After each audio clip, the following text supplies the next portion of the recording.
جو قربانی دیتا ہے, جو ٹینشن اٹھاتا ہے, ٹینشن اس سے دور بھاگتی ہے, اور جو سکون کی تلاش میں سکون کے پیچھے بھاگتا ہے, سکون آگے آگے اور یہ پیچھے پیچھے.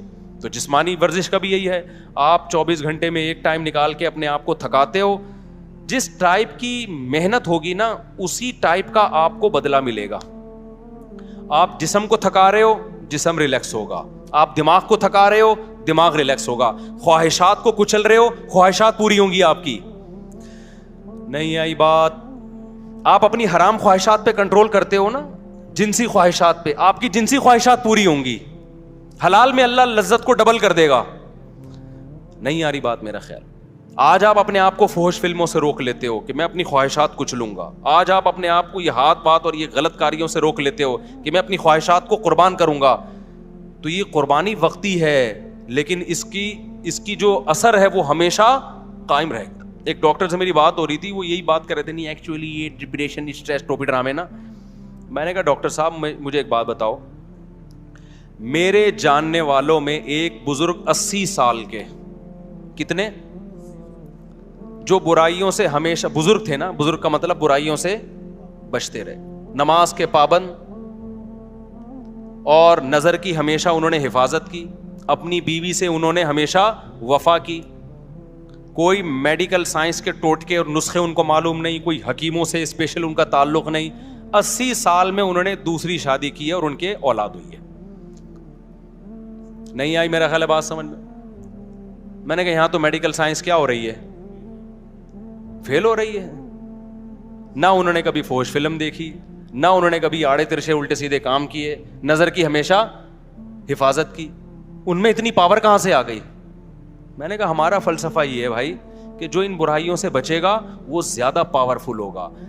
ہاں وقتی طور پہ ٹھڑک کا پیدا ہو جانا, یہ تو جو جتنے گناہ کرتا ہے اس کی ٹھڑک بڑھتی ہے, وہ ٹھڑک اور چیز ہے میرے بھائی, اور طاقت اور قوت ایک الگ چیز ہے. آج کل ٹھرکیوں کو سمجھا جا رہا ہے کہ یہ بڑے پاورفل ہیں, کہ کہیں بریکیں ان کی فیل ہو گئی ہیں.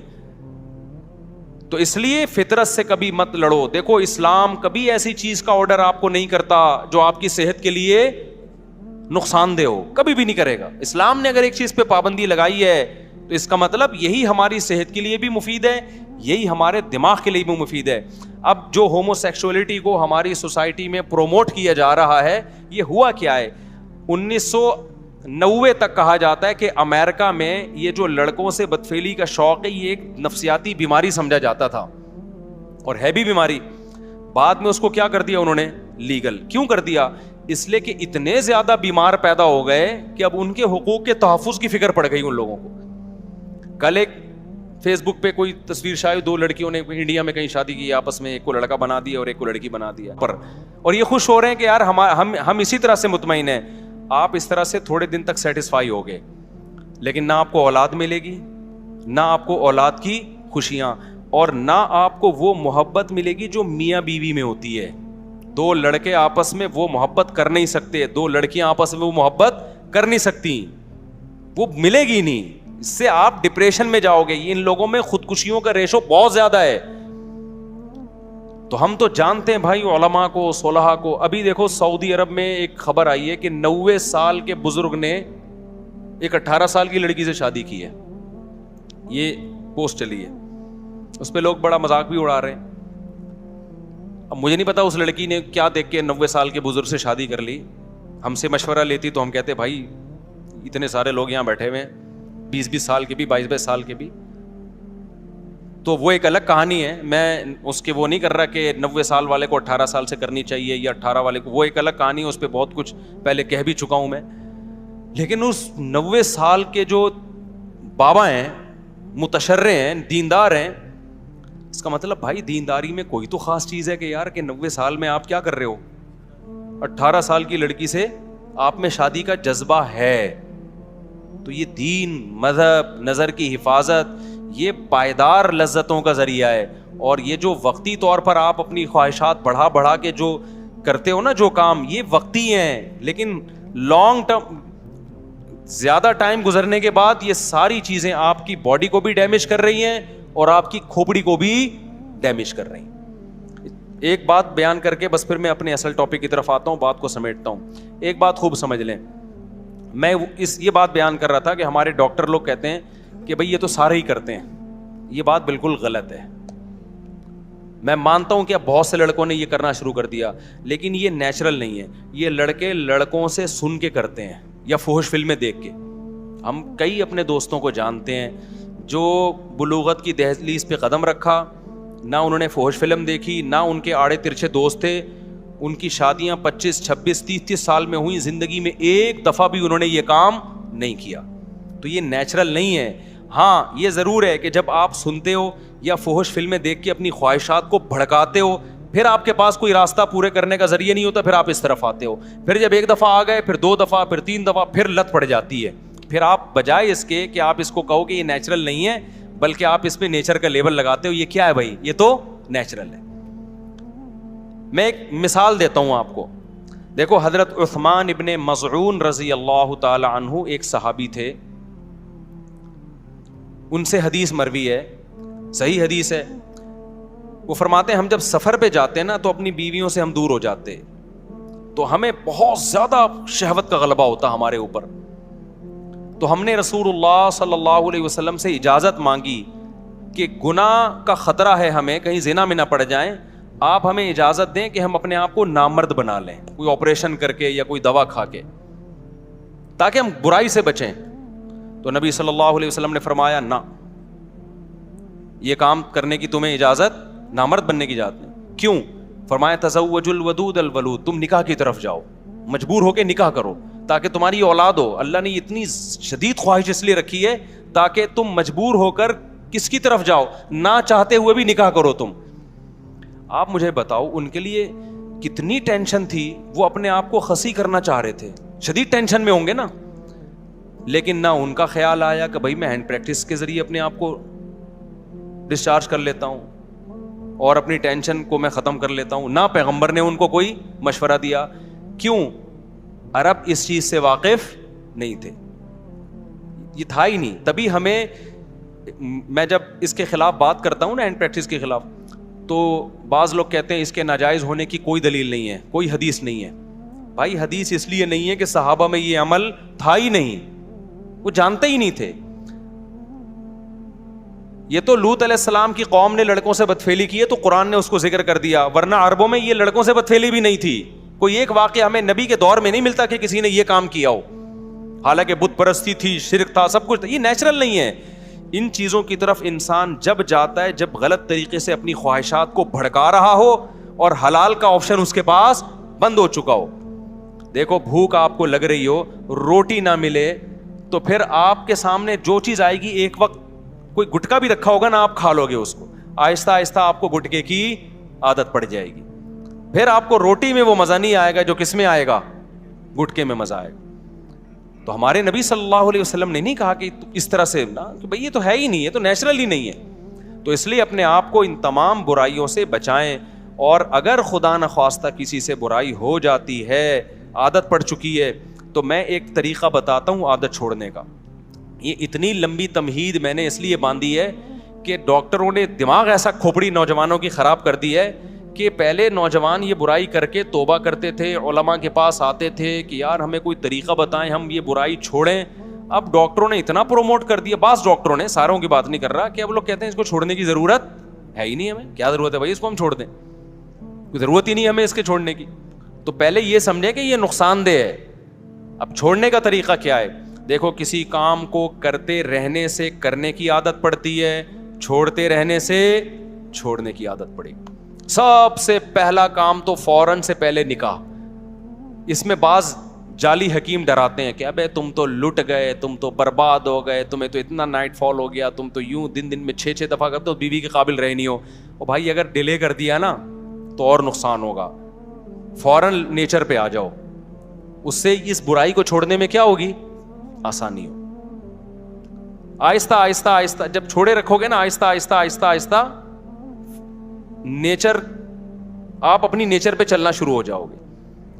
جیسے غلط چیز کرنے سے غلط کی عادت پڑتی ہے, تو چھوڑنے سے چھوڑنے کی عادت ہو جاتی ہے. کتنے لوگ ہیں گٹکے کھاتے ہیں, چھوڑ دیتے ہیں تو کیا ہو جاتے ہیں. میں ایک دوست کا واقعہ سناتا ہوں نا, اس کو کوئی بہت خطرناک نشے کی عادت پڑ گئی تھی. اس نے مجھے خود اپنا واقعہ سنایا. کہہ رہا مجھے عادت پڑ گئی تو اتنا خطرناک نشہ تھا. کہتے ہیں یہ جو لوگ کہتے ہیں نا ہم سے نشہ نہیں چھوٹتا, جھوٹ بولتے ہیں. کہتے ہیں میں نے کیا کیا, اپنے آپ کو کسی کمرے میں گھر میں نا 6 مہینے کے لیے بند کر دیا. میں نے کہا ایسی کی تیسی گھر سے باہر ہی نہیں نکلوں گا, حتیٰ کہ جمعہ بھی نہیں پڑھنے جاتا تھا. کہہ رہا میں مجھے پتا تھا جمعہ پڑھنے گیا نا وہی پرانے دوست جو نشہ کرتے ہیں وہ مل جائیں گے, پھر مجھے نشے کا شوق ہو جائے گا. 6 مہینے کہہ رہے میں نے گھر کے اندر ٹینشن میں گزارے, کسی کام کے لیے گھر سے باہر نہیں نکلا. 6 مہینے کے بعد وہ خطرناک نشہ چھوٹ گیا. کہہ رہا میں بہت ڈپریشن میں آتا, اسے پاگلوں کی طرح میری کیفیت ہو جاتی. میں نے کہا مر جاؤں گا نہیں کھاؤں گا. آہستہ آہستہ باڈی کو سے وہ نشے کے اثرات کیا ہو گئے, ختم. اب ماشاء اللہ فٹ فاٹ ہے, آپ اس کے چہرے کی رونق دیکھو آپ حیران ہو جاؤ گے. تو اسی طرح یاد رکھو جو کام, یہ جو غلط طریقے سے یہ جو فحش فلمیں دیکھتے ہیں لوگ, یا اپنے آپ کو اپنے ہاتھ سے اپنی خواہشات پوری کرتے ہیں, یہ بھی اصل میں ایک جسمانی بیماری ہے, دماغی بیماری ہے. اس کو بھی کیسے چھوڑا جائے گا کہ یہ کام کرنا چھوڑ دو. ایک دم نہیں چھوٹتا, آہستہ آہستہ چھوڑو. میں آپ کو ایک نسخہ بتاتا ہوں.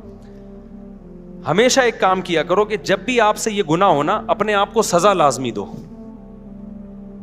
سمجھ رہے ہو, کسی کو ہاتھ سے خواہش پوری کرنے کی عادت ہو گئی ہے, کسی کو فحش فلمیں دیکھنے کی عادت ہو گئی, گناہ کر کے اپنے آپ کو ایسے نہ چھوڑو بے لگام. آپ نے کیا کرنا ہے, جب آپ سے گناہ ہوا آپ نے کوئی جرمانہ رکھ لو اپنے اوپر, یا نفلی روزہ رکھ لو کہ میں 2 روزے رکھوں گا, 1 روزہ رکھوں گا. یا وہ ہر آدمی کی عادت کتنی ہے اور وہ کتنی سزا افورڈ کر سکتا ہے, اس کی ہر ایک کی اس میں الگ کنڈیشن ہے. میں بار بار واقعہ سناتا ہوں. ہمارے ایک دوست کو سگریٹ کی عادت پڑ گئی کینیڈا میں.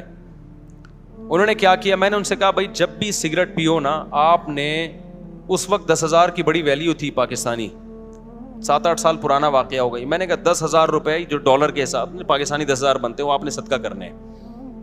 لیکن میں نے کہا یہ صدقہ چھوڑنا نہیں ہے آپ نے. 10,000 ان کے لیے بہت بڑی رقم نہیں تھی, وہ چاہ رہے تھے کہ میں زیادہ دوں. میں نے کہا نہیں زیادہ نہیں, زیادہ میں یہ ہوگا کہ آپ دو گے نہیں, تھوڑی رقم ہو. وہ کیا کرتے, جب سگریٹ پیتے 10,000, جب سگریٹ پیتے 10,000.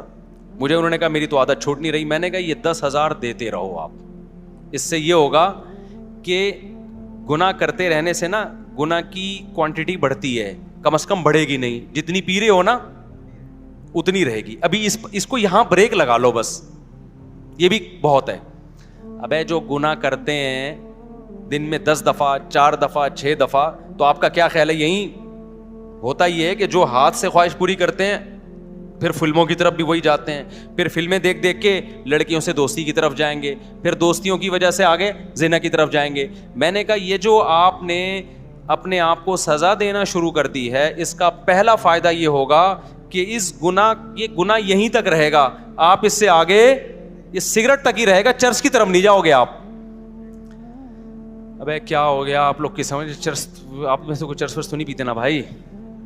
یہ تمام گناہوں کے بارے میں پہلا نقد فائدہ کیا ہو گیا, بڑھے گا نہیں گناہ. ورنہ یہ جو ہاتھ سے خواہش پوری کرتے ہیں نا, یہ یہاں تک نہیں رہتے, یہ اس سے اگلے سٹیپ کی طرف جاتے ہیں. انسان یہ جو گورا پہنچ گیا نا, وسیم سے شادی اور غفار سے شادی ہو رہی ہے گوروں کے ہاں, یہ اس لیے کہ زنا کر کر کے تھک چکے ہیں. یہ روزانہ نئی نائٹ کلب میں لڑکی, اب یہ تھک چکے ہیں, بھی کہہ رہے ہیں کچھ اور چاہیے. تو اب کچھ اور کے چکر میں پتہ نہیں کیا کیا کر رہے ہیں, یہ تو ممبر پہ بتایا ہی نہیں جا سکتا. انسان خواہشات کا غلام ہے, خواہشات پوری کرنا شروع کر دے, اس کی بریکیں فیل. وہ کہتے ہیں اور کچھ نیا چاہیے, کچھ نیا چاہیے, عذاب میں آ جاتا ہے. حل اس کا یہ ہے کہ آپ کو لذت چاہیے نا, آپ کو کھانے کی لذت چاہیے, آپ 2 ٹائم ناغا کر لو, کھانا چھوڑ دو. آپ تیسرے ٹائم پہ آپ کو دال میں وہ لذت محسوس ہوگی. ہم روزہ رکھتے ہیں, افطاری میں مزہ آتا ہے کہ نہیں آتا, لیکن گورے نے جو فلسفہ دیا ہے نا کہ نہیں اب کچھ اور کھاؤ, اب کچھ اور, تو بھائی اس کی تو کوئی حد ہی نہیں ہے. خواہش پوری کرنا چاہتے ہو تو خواہشات کو قربان کرنا پڑے گا. آپ چاہتے ہو مجھے کھانے میں مزہ آئے تو کھانا چھوڑ دو ایک ٹائم. ابے نہیں آ رہا نا, کیا ہو گیا, دیکھو جس دن رات آپ چاہتے ہو مجھے کھانے میں خوب مزہ آئے تو اس دن دوپہر کے کھانے کا ناغا کر دو. یہ نہیں ہو رہا آج کے شہوت پرست انسان سے, سمجھتے ہو. اب آپ نے کیا کرنا ہے, اپنے اوپر جرمانہ لگانا ہے آپ, یا روزہ رکھنے کا یا پیسوں کی صورت میں. اس کا پہلا میں نے ان کو کہا کہ 10,000 روپے صدقہ کرنا نہیں چھوڑنا. وہ مجھے بتاتے میں نے سگریٹ پی 10,000, میں نے سگریٹ پی 10,000. ظاہر ایک حد ہوتی ہے نا. اس کے بعد سگریٹ پینے سے پہلے خیال آیا بھائی 10,000 کی رہنے دے, بچا لے 10,000. تو دن میں جو 20 پیتے تھے وہ 20 سے آہستہ آہستہ کتنی ہو گئیں, 10. لیکن شیطان مسلسل لگا رہتا ہے. شیطان کہتے ہیں تیرا صدقہ کرنے کا کوئی فائدہ نہیں ہو رہا. تو یہ سمجھ لو یہ شیطان آپ کو ورغلا رہا ہے, فائدہ ہو رہا ہے, فوراً آپ کو نظر نہیں آ رہا. ہوتے ہوتے 10 سے 5 پہ, 5 سے 1 پہ, اور اس کے بعد چھوٹ گئی. تو یہ چھوٹے گا گناہ بشرطے کہ آپ اپنے آپ کو سزا دیں, کیونکہ پہلے کم ہوگا. پہلے تو یہ ہوگا کہ مزید آگے کی طرف نہیں جائیں گے, اس کے بعد ہو سکتا ہے سال لگ جائے, 1.5 سال لگ جائے, پھر اور کم ہوگا. ہوتے ہوتے ہوتے آہستہ آہستہ یہ ختم ہو جائے گا. سمجھ میں آ رہی ہے کہ نہیں آ رہی؟ تو اپنے آپ کو اگر نفس اور شیطان کے حوالے کر دیا نا آپ نے, کیا بھائی بس ہم سے نہیں چھوٹتا. کیونکہ جو لڑکے یہ برائی کرتے ہیں فوش فلموں کی, اور یہ وہ کہتے ہیں یار یہ ہم سے نہیں ہوتا. کئی لوگ آئے ہیں میرے پاس کہہ رہے ہیں ہم توبہ کر لیتے ہیں, بہت زیادہ 1 ہفتہ بچتے ہیں, اس کے بعد پھر ہم پہ ایک خواہش جو ہے نا بھوت سوار ہو جاتا ہے, پھر ہم برائی میں پڑ جاتے ہیں. تو بھائی آپ اپنے آپ کو سزا دو, برائی میں پڑ جاؤ, پھر سزا دو, پھر پڑ جاؤ, پھر سزا دو. آہستہ آہستہ کیا ہوگا, اور حلال کی طرف بھی جاؤ, تو آہستہ آہستہ انشاءاللہ یہ برائی کیا ہو جائے گی, ختم ہو جائے گی. اور اللہ تعالیٰ آپ کو حلال میں وہ لذت عطا فرمائیں گے جو ایک شخص کو حرام میں میسر نہیں ہے. وہ کیفیت ہو جائے گی جو گاڑی لے کے بھاگ رہا تھا, ٹھیک ہے نا, وہ کیفیت ہو جائے گی. بھاگ رہا تھا گاڑی لے کے, پتہ نہیں کتنے لوگ بیچ میں مار دیے ہوں گے اس نے اپنی بیوی سے محبت کے چکر میں. تو آج عورتوں کا ایک موٹیویشن اسپیکر ہے, ان کا ایک بیان میں نے سنا, وہ کہہ رہے تھے کہ جب مرد گھر میں آتا ہے تو آج کل بیوی مرد کے لیے تیار ہی نہیں ہوتی. ایکچولی غلط ہے یہ. تو مجھے خیال ہوا کہ یار ان کو سوسائٹی کا پتہ نہیں ہے. آج کل الٹا معاملہ ہے. یہ پہلے زمانے میں ہوا کرتا تھا کہ مرد جب گھر میں آتا تھا بیگم تیار نہیں ہوتی تھی, اس کے لیے پسینے والے کپڑوں میں بیٹھی ہوتی, مرد کو غصہ آتا. آج کیا ہو رہا ہے, بیگم چاہتی ہے کہ مرد کی توجہ ملے, مرد کو وہ اچھی نہیں لگتی. میرے پاس کتنے کیسز آئے ہیں بھائی خواتین کے. اسلام آباد میں تھا ایک خاتون آئی, کہہ رہی میرا میاں مجھے دیکھتا ہی نہیں ہے, مجھ میں دلچسپی نہیں ہے اس کو. آج کل یہ مسئلے ہو گئے ہیں. وجہ کیا ہے, وہ انٹرنیٹ پر فلموں میں ادھر ادھر اتنے ڈیزائن مختلف قسم کے دیکھ رہا ہے کہ اس کو اپنی گھر کی مرغی دال برابر لگ رہی ہے. تو اس سے آپ سمجھ رہے ہو آپ کی بیوی کا نقصان ہو رہا ہے. نانا میرے بھائی, پہلے کس کا نقصان ہو رہا ہے, آپ کا نقصان ہو رہا ہے. کیونکہ یہ جو مزے ہیں نا باہر کے, یہ تھوڑے دنوں میں ویسے ہی ختم ہونے والے ہیں. انسان کی باڈی ایک حد تک لذتوں کی عادت ہوتی ہے اس کو, اس کے بعد اس کو اس میں لذت آنا ختم ہو جاتی ہے. اس کے بعد تھوڑی اس کو گھر بھی گیا اور باہر بھی گیا. اور ویسے بھی ایک خاتون تو بہت شکایت کرتی تھی, میرا میاں ادھر ادھر عورتوں میں منہ مارتا ہے, میں کیا کروں. اس کے بچے بھی تھے, میں نے کہا گزارا کرو. کہہ رہی اتنے, میں نے کہا تھوڑے دن میں بڈھا ہو جائے گا, اس کے بعد ان عورتوں نے اس کو ویسے ہی لفٹ نہیں کرانی ہے. تو وہ چونکہ یہ 15 سال پرانا واقعہ ہے, 15 سال پہلے کی بات ہے. کچھ دن پہلے اس خاتون کا فون آیا, میرا میاں بڈھا ہو گیا ہے. اب وہ لڑکیوں کے پیچھے بھاگ رہا ہے, لڑکیاں اس کو لفٹ نہیں کرا رہی, اور اس کے بھی جذبات ٹھنڈے ہو گئے. میں نے کہا تھا 15 سال گھر, کیونکہ گھر ٹوٹنے میں بڑے نقصان ہوتے ہیں بعض دفعہ. تو اس لیے میرے بھائی نظر کی حفاظت کرو, فحش فلموں سے اپنے آپ کو بچاؤ. 80 سال میں انشاءاللہ آپ کیا کرو گے, ایک اور شادی کر رہے ہوگے, اور پھر میڈیا پہ آپ کا مذاق اڑایا جا رہا ہوگا. 90 سال 80 سال کا ہو کے 18 سال کی لڑکی سے شادی کر رہا ہے. وہ مذاق بنتا ہے نہیں بنتا, میں اس پہ تبصرہ نہیں کروں گا, لیکن بہت سے لوگ آپ سے آ کے پوچھ رہے ہوں گے یار ہانڈی میں ڈالتے کیا ہو, کھاتے کیا ہو. وہ میں نے واقعہ سنایا تھا نا ایک طائف کے قاضی کا. ہمارے استاذ طائف میں تھے, سعودی عرب میں, طائف نہیں ہے, وہاں کے ایک بوڑھے جج تھے. تو ججوں کا بڑا تجربہ ہوتا ہے, نئے نئے کیس آتے ہیں. تو ہمارے استاذ نے ان سے پوچھا کہ حضرت آپ کے پاس اتنے عرصے سے آپ کورٹ میں فیصلے کر رہے ہو, کوئی بڑا یونیک قسم کا کیس آیا ہو آپ کے پاس. تو جج صاحب نے کہا کہ میرے پاس ایک بڑا یونیک کیس آیا. 4 عورتیں آئیں میرے پاس, 4 جوان عورتیں, انہوں نے اپنے شوہر کے خلاف کیس کیا کہ وہ اس نے ہمیں ٹینشن دی ہوئی ہے مسلسل. سمجھ رہے ہیں, ٹینشن سے مطلب یہ کہ سکون ہی نہیں ہے اس کو. اب میں ظاہر ہے زیادہ اتنی ڈیٹیل میں جاؤں گا نا, تو ٹینشن دی ہوئی ہے. تو اس کو کہو کہ بھائی تھوڑا سا ناغہ کرے وہ ہمارے پاس آنے میں. تو جج صاحب کہتے ہیں ہمارے استاذ کو بتانے لگے کہ میں نے سوچا کہ بلاتے ہیں, کوئی ہوگا, کوئی بہت ہی کوئی ایتھلیٹ ہوگا, کوئی بڑا ہی پہلوان ہوگا. کہہ رہے میں نے بلایا تو بڈھا آدمی کمر جھکی ہوئی اس کی, لاٹھی لے کے آ رہا ہے نا, ایسا کڑک تھوڑا آدمی تھا نا, ایسے آ رہا ہے. کہہ رہے میں نے کہا یار یہ اس عمر میں اس نے 4 جوان عورتوں کو ٹینشن دی ہوئی ہے بھائی, ہیں بھائی, پرہیزگار آدمی تھا, نیک پرہیزگار. تو یار یہ اس عمر میں اس نے ان کو ٹینشن دی ہوئی ہے. آج تو جوان آدمی کی 4 ہونا تو وہ گھر سے بھاگ جائے, ٹھیک ہے نا, جو حالات ہمارے نوجوانوں کے چل رہے ہیں. تو کہہ رہے میں اس کو لے گیا الگ کمرے میں, میں نے کہا سزا وزا کیس ویس تو بعد میں, وہ کھاتا کیا ہے, خوراک کیا ہے تیری؟ کہہ رہے اس نے کہا میری خوراک کچھ بھی نہیں, زیتون, کھجور, اونٹنی کا دودھ, بس یہ 2-4 چیزیں ہی تھیں, یہ 2-4 جو آرگینک چیزیں بس. تو کہتے ہیں پھر میں نے اس کو بتایا بھائی تیری عورتوں نے تیرے خلاف کیس کیا ہے تو تھوڑا سا ہاتھ ہلکا رکھ بھائی تو. تو کہتے ہیں اس نے کہا بوڑھے نے کہ میں ان کے خرچے پورے کرتا ہوں کہ نہیں کرتا, ان کی پوری ذمہ داریاں اٹھاتا ہوں کہ نہیں اٹھاتا, ان سے پوچھو. تو ان سے پوچھا کہ اس نے کہا جی خرچے میں کوئی کمی نہیں ہے. اس نے کہا پھر جب میں ان کے حقوق پورے کر رہا ہوں تو ان پر لازم ہے کہ یہ میرے حقوق بھی پورے کریں. یہ کام فحش فلمیں دیکھنے والے اور یہ جو اپنے آپ کو ہاتھ چلا چلا کے بیڑا غرق کیا ہوا ہے نا, یہ غیر مسلموں میں دیکھ لو میرے بھائی. ہمارے دوستوں امریکہ میں گوروں کے ساتھ بھی رہے ہیں, کہتے ہیں یہ تو گولیاں کھائے بغیر نا یہ نہیں جا سکتے عورت کے پاس. نامردی کی بیماری انگریزوں میں یہاں سے بہت زیادہ ہے, حالانکہ صحتیں ان کی ہم سے اچھی ہوتی ہیں. کیوں؟ نیچر سے ہٹ گئے ہیں. سمجھ رہے ہو کہ نہیں سمجھ رہے؟ ہم نیچر پر ہیں. تو اپنے آپ کو ان جدید تحقیقات کی بھینٹ مت چڑھاؤ. سب سے پہلے کیا ہے؟ اسلام ہے. وہ تمہیں تمہاری صحت کے حوالے سے بھی گائیڈنس دیتا ہے اور تمہاری روحانی صحت کے حوالے سے بھی, تمہاری دماغی صحت کے حوالے سے بھی. تو میرا موضوع کچھ اور تھا, آج ہم کہیں اور کو نکل گئے. اب میں جلدی سے اصل موضوع کو 5 منٹ میں سمیٹ کے ختم کرتا ہوں. یہ بہت ضروری بات تھی کیونکہ آج کل بہت زیادہ اس کو سوسائٹی میں نا لڑکے آ کے بتا رہے ہوتے ہیں کہ میں یہ کام کرتا نہیں تھا, ڈاکٹر نے مجھے زندے پہ لگا دیا. ایسے لڑکوں نے بھی آ کے بتایا, کہہ رہے میں تھوڑا ٹینشن میں رہتا تھا, ڈاکٹر نے کہا کہ یہ کام کرتے ہو, میں نے کہا نہیں کرتا. انہوں نے کہا یہ کیا کرو, اس سے ٹینشن ختم ہوتی ہے. اس سے ٹینشن وقتی طور پہ ختم ہوتی ہے, اس کے بعد مزید بڑھتی ہے. پھر 1 دفعہ نہیں 2 دفعہ نہیں, پھر کرتے رہتے ہیں یہ لوگ یہ کام. اور ایک دفعہ اپنے آپ کو بچا لیا اس کام سے, اپنی خواہشات پہ قابو پا لیا, تو پھر ٹینشن ہوتی نہیں ہے, عادت ہو جاتی ہے برداشت کرنے کی. سمجھتے ہو